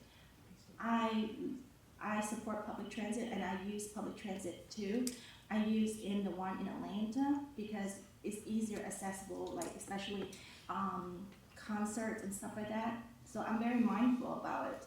And I saw the service, what they offer in Atlanta. And I even went, I travel, I go to New York, Chicago, Canada. Those are beautiful, very beautiful, with the heater and the AC too. I love it, and I wish that we can have it here for our citizens and the people out of town to have that same quality service that what we deserve and the citizens deserve. And I hope it more accessible for everyone. So that's just my saying on the public transit. The other one is it's been eventful the past 2 weeks that we have out-of-town visitors from Canada, California, northeast of the United States come here to visit our city for the Buddhist retreat. It's a much honor to see, and seeing that their feedback, that their idea, they're like, wow, I cannot believe City Morrow is this beautiful and nice facility, and they want to explore business opportunity and growth inside the city of Morrow. So I'm very excited for those type of growth that come into the city. So I hope to have more support on that regard. That's all I have. Thank you. One quick trip. Thank you, Wayne. Yes, sir. you know, when you come off that exit, and for the last 25 years, you see abandoned everything, right? When, what's it? No, no. And you see, that's how people feel, right? Just like we would, when we come off an exit and it looks kind of tired, and it's not where it needs to be. And to not just do a swap out replacement, but to get the best of the best. You know, that is really cool stuff. And that took, you know, they always say it took a village. That took a village. Right? That took a corporation that can locate wherever it wants to. It took some land assemblage for people to work together. It took some cooperation from our planning and zoning board, took cooperation from, you know, our city council, you know, where we're sitting there going, look, we got a pretty good deal. Right? So we have to appreciate that. And as that gets built, and it probably will take, you know, I think they'll start by the end of August, and within 6 months, they ought to be able to knock that out. So that's a big deal. When it comes down to, you know, the subject matter of the evening, you know, I've already said a lot. But here's something that's interesting. You know, when did poor people get to, where do we allow them to be treated that poorly? Not because of your income, right? You know, you're so worried about trying to have some place to eat or some place to stay. Who stands up for you? You're not standing up for yourself. In some cases, you don't have the time. You don't have the education. You don't have the money to go up against the big players, right? That's our job, you know? Our job is to sit there and go, believe it or not, public transportation's primary objective for Metro Atlanta is to reduce smog and ozone in the air. That's where this EPA and all this money comes from, right? Which means you have a car. I would appreciate it if you didn't take it all the time. Use these other methods. Does it work? Does MARTA work? Let's go up to North Atlanta. Let me show you the exact same brand. Let me see what the ridership experience is. And you go, same company, same management, but you're treated special and not in a good way. Right? And when do you have enough? You meet the CEO of the company who tells you wonderful things, and he didn't keep his word. And you go, okay, you know, you vote on something. You know, if you all voted for us to build a new city hall, and we built something else, you might have that as a problem, don't you think? You know, we're not asking you for anything strange. We're asking you for what you promised us in the first place.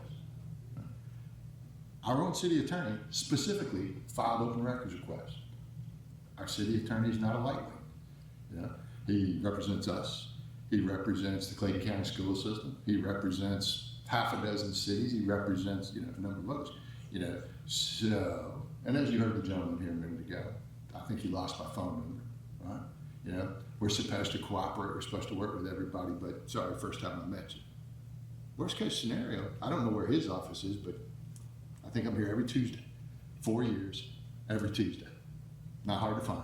Got a phone? Most of you have called it. Same phone number forever. You know, we talk about shelters. Let's take a step back. When C-Tran was engaged, the city of Morrow said, I'm not trying to spend somebody else's money. We will spend our own. So we came up with a north and south route where we had Walmart build a shelter, pour additional pavement because the 4 inches of asphalt isn't enough for a bus. And that was their route system to Walmart. Walmart's front door, not 250 feet off the curb, front door. Clayton State University, we used Cobb County's standard and built a $40,000 bus stop that still exists today. And what they do with it? They abandoned it. Now you stand at the corner, right there at the stop sign. There's $80,000 we spent. They stopped using it. Okay, so we have worked with them. And I'm serious when I talk to them, is, you know, we've been there. Right? We're capable of negotiating. Most of y'all know us. Right? You know, are they going to take their glove and go home? Yeah, which one of us is basically saying what we're going to do? They didn't have to do this tonight, as a matter of fact. Yeah. He's a lawyer. I bet you he could have given us a draft version of what might make some sense. Could be just me, right? Unless you just kind of assume you put enough power play in this room, we're all gonna crush. We're gonna change our mind. Negotiate from a very poor standing position. Right? We're about to find out. Yeah. Which one of us is willing to negotiate, right? Y'all can come in, not a problem. We're not hiding anything, right? You know, what we can say is a couple things. What you're offering is substandard and it's unacceptable. We can't take Bob's money to build something we're already paying for because you don't control Bob's money. Not every place in town makes sense. Yeah. A railroad, for example, has existed in this city for over 100 years. Do you know federally you can't walk across that railroad? That's not a city of Marl ordinance. That's federal law. So what are we gonna do? We're gonna put one on the other side and make you walk across it? You see the point? You know, it doesn't add up, right? So then let's walk this forward. You notice who engaged? We did, okay? Now let's talk about $120 million investment in your city of an arena and how you get in and how you get out. I mean, y'all bright people. Y'all see anything? We're gonna take that bus, we're gonna drive it right in there, and then 18,000 people are gonna try to leave at the same time, and that bus is gonna be sitting over there. You see that's kind of pointless, right? It's not gonna be very effective, okay? Gotta have that conversation. You should have that conversation. You're gonna run a double-decker bus system right through the heart of Marl. Marl's not Indianapolis. And, you know, we can't go back 200 years and build something that doesn't exist. Right? You gotta start today. Yeah. And I still hold to one thing. When you're not familiar with certain things, you know, I can tease you, and I'll give you an example. All right? Norfolk Southern is gonna cost you $1 billion. Hey, man, it's like 7 miles. The track exists, right? But I haven't seen your study, except tonight you actually admitted you might have one, which is kind of interesting when you have an open records request to give it to me, and then you don't give it to me, but you say you have it. Fair, okay, we'll see how that works out. You know. But you know, not all railroads are owned by big companies. Sandersville Railroad in South Georgia, that's an individual person company. And a lot of those were built that way in the entire United States. What if I told you that up in Cincinnati, Norfolk Southern brought out a private railroad for just a little over $2 billion, 35 miles long, trains, track, and ground. We're not buying their trains, we're borrowing their track. Right? Then some of you know this too. We're the big bad government, right? When we want your property for a public purpose, we can condemn it. We can. Has anybody tried that with Norfolk Southern? I'm not trying to take your railroad, I'm just trying to borrow it. How do you think they get into Atlanta now? It's on a Norfolk Southern line.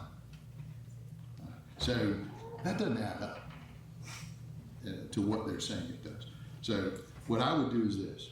I would bet on Marl, Georgia every single day. Yeah. I'd put this team against anybody. I certainly would put it against people who delivered that poor service. Come to the table. We're being honest with what we said. I'm sorry, guys. I wasn't going to say anything. Feel free, everybody else is. And I apologize, Chair People, Mr. Mayor. Just to tell you who I am, I'm Steve Bernard. I've been a resident of Clayton County for almost 30 years. Do you live in the city of Marl? No, I do not live in the city of Marl. I live in the city of Lake City, and I've lived there for almost 32 years. I am a businessman. I am one of the board members of the Martyr Advisory Board, Citizen Advisory Board. I would like to suggest to the city that every city within the county is on the Citizen Advisory Board. I would suggest that the city, appoint somebody. It's the council people. You all have a right to have somebody on that board. I'm also an executive member of the Clayton County Chamber of Commerce. I am a businessman. I am an immigrant from Jamaica that came here. I know what poverty is. I've been a very successful business person here in Clayton, and I choose to live here in Clayton County. And remember, this is a choice, because I can live anywhere I want, and I choose to live here. Mayor, I feel your concern. I understand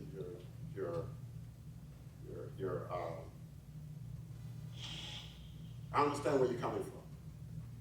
You know, again, I would ask you to just reconsider what you're doing, because it has a lot of implication. You know, I could have taken my dollars and I could have gone somewhere else and invested them, but I invested right here in Clayton County. And we are investing a lot of money in Clayton County, okay? You know, so my advice to you guys, I wasn't gonna say anything, you know, I don't wanna sound political. You know, I hear your concern, Councilwoman Newton. You know, I'm sorry if I'm mispronouncing your name. You know, my advice to you guys up here, you know, is that, you know, look into this, because this implication of what you guys are doing is really big. The reason why I was even here today was because, you know, the board reached out to us and said, hey, Steve, what's going on? I have business people within the community that are reaching out to me and saying this is happening, and they're very nervous about the implication and how far this will reach, you know? You know, and I don't think nobody inside this room can tell me about poverty. I came up in poverty. I know what it is, I've lived it, you know, and God bless that I'm to the where I am today. You know, I can afford whatever I want, you know. I have watched Clayton County. You know, you made a lot of comments about Martyr and on the north side of town, but you also have to understand that Clayton County years ago chose not to have Martyr. And you guys are playing catch up. Also, you have to understand that Gwinnett County just voted to extend Martyr into Gwinnett County. So, again, is it perfect? Absolutely not. Okay? But also, we have to look at the implication of what it's going to do to your businesses. We have companies that are a part of the chamber like Toto, Fresh Express, you know, and I can go on and list out all the businesses that they have reached out to the chamber and asked us what's going on. Now, you know those two businesses are outside the city of Marlboro, right? Yeah, they are outside the city of Marlboro, but they have to come through Marlboro. And you guys are well aware that you have a thorough-through, even though it's a DOT road, it's 54, and that's a main thoroughfare for a lot of businesses. And people use it as a corridor to get to and from. You know, so, you know, you guys are very wise. I looked up to you. I respect you a lot. You guys have a lot of wisdom. You have attorneys. You have all these things in place. All I'm saying is, I know you have made a decision on